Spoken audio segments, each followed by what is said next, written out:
Hi, and welcome back to In the Pews with Bob and Darcy. I'm Darcy. And I'm Bob. And we're returning. Last week, we talked about hell. And this week, in honor of Thanksgiving, we are not going to talk about gratitude. We are going to talk about something much more closely related to hell, and that is the Detroit Lions. We had a question come from our director, actually, and he asked, why does God let the Lions suffer? Fantastic question. Bob, you want to that really is a good question, and one many of us wonder about, I'm sure.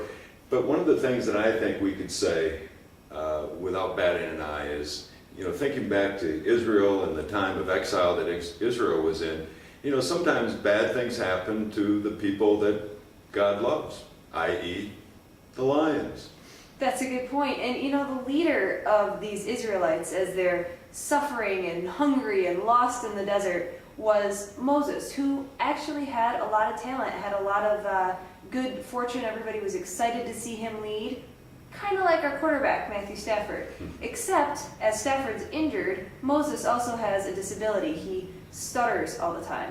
So he's got to have help from his brother Aaron, who is less talented and tends to throw a bit more interceptions, say like Sean Hill. Mm-hmm.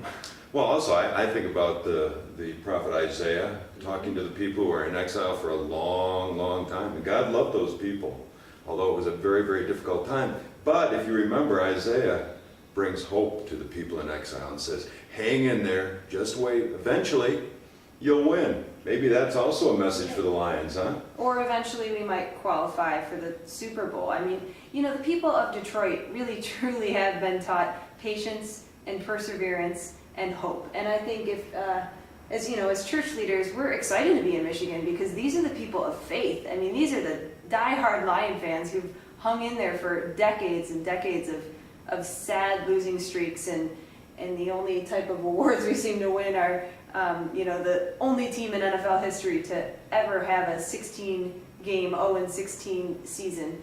But everybody's got to set a record, and those are the ones we set. Well, and again, whoever said life was going to be easy, you see the Lions are there to teach us that if we hang in there, good things will happen. And they will, I guarantee it. Maybe even on Thursday. Right. So have happy Thanksgiving. Have a happy Thanksgiving. See you next week. See you next week.